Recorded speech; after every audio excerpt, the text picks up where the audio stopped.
ಈ ಒಂದು ಸೀಕ್ರೆಟ್ ವಸ್ತುನ ಹಾಕಿದ್ರೆ ತಿಂಗಳಾದರೂ ಹೂವು ಬಾಡೋದಿಲ್ಲ. ಫ್ರಿಡ್ಜ್ ಇರಲಿ ಇಲ್ಲದೇ ಇರಲಿ, ಈ ಸೀಕ್ರೆಟ್ ಟಿಪ್ಸ್ ತಿಳಿದ್ರೆ ತಿಂಗಳಾದರೂ ಹೂವು ಫ್ರೆಶ್ ಆಗಿರುತ್ತೆ. ನಮಸ್ತೆ, ವಿಭಿನ್ನ ಸಲಹೆಗಳು ಚಾನಲ್ಗೆ ಸ್ವಾಗತ. ಹೂವು ಒಂದು ತಿಂಗಳಾದರೂ ಹಾಳಾಗದಂತೆ ಹೇಗಿಡೋದು? ಹೂವಿನ ರೇಟ್ ಅಂತೂ ಇವಾಗ ತುಂಬಾ ಜಾಸ್ತಿ. ಅದರಲ್ಲೂ ಕಡಿಮೆಗೆ ಸಿಕ್ಕಾಗ ಹೂವನ್ನು ತಂದು ಸ್ಟೋರ್ ಮಾಡೋಣ ಅಂದರೆ ಕೆಲವೇ ದಿನಗಳಲ್ಲಿ ಹೂವು ಹಾಳಾಗುತ್ತೆ. ಹೀಗೆ ಆಗಬಾರ್ದು. ಹೂವು ತುಂಬ ದಿನದವರೆಗೆ ಫ್ರೆಶ್ ಆಗಿರಬೇಕು ಅಂದರೆ ಒಂದು ಸೀಕ್ರೆಟ್ ವಸ್ತುನ ಹಾಕಿಡಬೇಕು. ಹೀಗೆ ಇಟ್ಟರೆ ಒಂದು ತಿಂಗಳಾದರೂ ಹೂವು ಬಾಡೋದಿಲ್ಲ, ಫ್ರೆಶ್ ಆಗೇ ಇರುತ್ತೆ. ಯಾವ ಹೂವನ್ನಾದರೂ ಪರವಾಗಿಲ್ಲ, ಇವತ್ತು ತಿಳಿಸುವ ಹಾಗೆ ಸ್ಟೋರ್ ಮಾಡಿ ತುಂಬ ದಿನದವರೆಗೆ ಹೂವು ಫ್ರೆಶ್ ಆಗಿರುತ್ತೆ.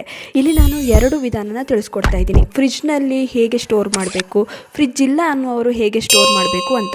ತಪ್ಪದೆ ವಿಡಿಯೋನ ಸ್ಕಿಪ್ ಮಾಡದೆ ನೋಡಿ. ಹೂವು ಒಂದು ತಿಂಗಳಾದರೂ ಬಾಡೋದಿಲ್ಲ, ಫ್ರೆಶ್ ಆಗಿ ಇರುತ್ತೆ. ಬನ್ನಿ ಹಾಗಾದರೆ ಹೇಗೆ ಈ ಹೂಗಳನ್ನು ಒಂದು ತಿಂಗಳವರೆಗೆ ಸ್ಟೋರ್ ಮಾಡೋದು ಅಂತ ತಿಳಿಯೋಣ. ನೋಡಿ, ಮೊದಲಿಗೆ ಹೂವನ್ನು ತಂದ ತಕ್ಷಣ ಈ ರೀತಿ ಒಂದು ಬಟ್ಟೆಯ ಮೇಲೆ ಹರಡಿ. ಈ ಹೂವಿನಲ್ಲಿರುವಂಥ ತೇವಾಂಶ ಏನಿರುತ್ತೆ, ನೀರಿನ ಅಂಶ ಎಲ್ಲ ಹೋಗಬೇಕು. ನಂತರ ಒಂದು ಬಾಕ್ಸ್ ತಗೊಳ್ಳಿ. ಹಾಗೆಯೇ ಇದಕ್ಕೆ ಕೆಳಗಡೆ ಹಾಕೋದಕ್ಕೆ ನ್ಯೂಸ್ ಪೇಪರ್ ಅಥವಾ ಈ ರೀತಿಯ ಪೇಪರ್ ಬ್ಯಾಗ್ಗಳು ದಿನಸಿ ತರುವಾಗ ಸಿಗುತ್ತಲ್ಲ, ಇದನ್ನು ಹೀಗೆ ಕತ್ತರಿಸ್ಕೊಳ್ಳಿ. ಬಾಕ್ಸ್ನ ಒಳಗಡೆ ಹಾಕ್ಕೊಳ್ಳಿ. ಆಮೇಲೆ ಹೂವನ್ನು ಹಾಕಿ. ಇದರ ಮೇಲೆ ಒಂದು ಸೀಕ್ರೆಟ್ ವಸ್ತುನ ಹಾಕ್ತಾ ಇದ್ದೀನಿ, ಅದೇ ಅಕ್ಕಿ ಹೂವಿನಲ್ಲಿರುವಂಥ ತೇವಾಂಶನ ಹೀರುತ್ತೆ. ಇದರಿಂದ ಹೂವು ತುಂಬ ದಿನದವರೆಗೆ ಫ್ರೆಶ್ ಆಗಿರುತ್ತೆ. ಇನ್ನು ಈ ಡಬ್ಬನ ಕ್ಲೋಸ್ ಮಾಡಿ ಫ್ರಿಡ್ಜ್ನಲ್ಲಿ ಇಟ್ಟರೆ 1 ತಿಂಗಳವರೆಗೆ ಈ ಹೂವು ಹಾಳಾಗೋದಿಲ್ಲ, ಫ್ರೆಶ್ ಆಗೇ ಇರುತ್ತೆ. ಇನ್ನು ಕೆಲವರು ಪ್ಲಾಸ್ಟಿಕ್ ಕವರ್ನಲ್ಲಿ ಈ ರೀತಿ ಹೂಗಳನ್ನು ಸ್ಟೋರ್ ಮಾಡ್ತಾರೆ. ಹೀಗೆ ಕವರ್ನಲ್ಲಿ ಏನಾದರೂ ಸ್ಟೋರ್ ಮಾಡ್ತೀರಾ ಅಂತಂದರೆ ಈ ಪ್ಲಾಸ್ಟಿಕ್ ಕವರ್ನಲ್ಲಿ ಸ್ವಲ್ಪನೂ ನೀರಿನ ಅಂಶ ಇರಬಾರ್ದು. ನಂತರ ಕವರ್ಗೆ ಹೂವನ್ನ ಹಾಕ್ಕೊಳ್ಳಿ. ಇದಕ್ಕೆ 1 ಚಮಚ ಅಕ್ಕಿನ ಹಾಕಿಡಿ. ಹೀಗೆ ಕವರ್ನಿಂದ ಗಾಳಿನ ತೆಗೆದು ಚೆನ್ನಾಗಿ ಫೋಲ್ಡ್ ಮಾಡಿಕೊಂಡು ಫ್ರಿಡ್ಜ್ನಲ್ಲಿ ಇಡಿ. ಈ ರೀತಿ ಇಡೋದ್ರಿಂದ ಕೂಡ ತುಂಬ ದಿನದವರೆಗೆ ಹೂವು ಫ್ರೆಶ್ ಆಗಿರುತ್ತೆ. ಫ್ರಿಡ್ಜ್ ಇರುವವರು ಹೀಗೆ ಸ್ಟೋರ್ ಮಾಡ್ಬೋದು. ಫ್ರಿಡ್ಜ್ ಇಲ್ಲ ಅನ್ನುವರು ಒಂದು ಕಾಟನ್ ಬಟ್ಟೆನ ತಗೊಂಡು ಅದನ್ನು ಈ ರೀತಿ ಒದ್ದೆ ಮಾಡ್ಕೊಳ್ಳಿ. ನಂತರ ಈ ಒದ್ದೆ ಬಟ್ಟೆ ಮೇಲೆ ಈ ರೀತಿ ಹೂವನ್ನ ಹರಡ್ಕೊಳ್ಳಿ. ಆಮೇಲೆ ಈ ಒದ್ದೆ ಬಟ್ಟೆನ ಚೆನ್ನಾಗಿ ಸುತ್ತಬೇಕು. ಜಾಸ್ತಿ ಟೈಟಾಗಿ ಸುತ್ತಕ್ಕೆ ಹೋಗಬೇಡಿ, ಸ್ವಲ್ಪ ಲೂಸ್ ಆಗಿಯೇ ಸುತ್ತಕೊಳ್ಳಿ. ಆಮೇಲೆ ಒಂದು ಪಾತ್ರೆನ ತೊಗೊಳ್ಬೇಕು. ಒಂದು ಪಾತ್ರೆಗೆ ಸುಮಾರು 1/4 ಭಾಗದಷ್ಟು ನೀರನ್ನ ಹಾಕ್ಕೊಳ್ಳಿ.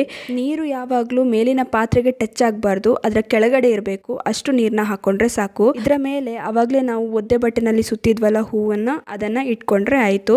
ಬಿಸಿಲು ಬೀಳದ ಜಾಗದಲ್ಲಿ ಇದನ್ನು ಇಟ್ಕೊಳ್ಳಿ. ಒಂದು 3 ರಿಂದ 4 ದಿನಕ್ಕೊಮ್ಮೆ ಈ ನೀರನ್ನ ಹಾಗೆ ಒದ್ದೆ ಬಟ್ಟೆನ ಚೇಂಜ್ ಮಾಡಿಕೊಂಡ್ರೆ ಸಾಕು.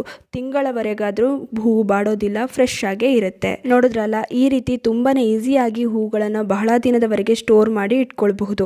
ಈ ರೀತಿ ನೀವು ಹೂಗಳನ್ನು ಸ್ಟೋರ್ ಮಾಡೋದ್ರಿಂದ ಹೂ ಬಾಡೋದಿಲ್ಲ, ಹಾಗೆ ಬೇಗನೆ ಹಾಳಾಗೋದಿಲ್ಲ, ವೇಸ್ಟ್ ಆಗೋದು ತಪ್ಪುತ್ತೆ. ಬಹಳ ದಿನದವರೆಗೆ ಬರುತ್ತೆ. ತಪ್ಪದೆ ಈ ಟಿಪ್ಸ್ಗಳನ್ನು ಫಾಲೋ ಮಾಡಿ.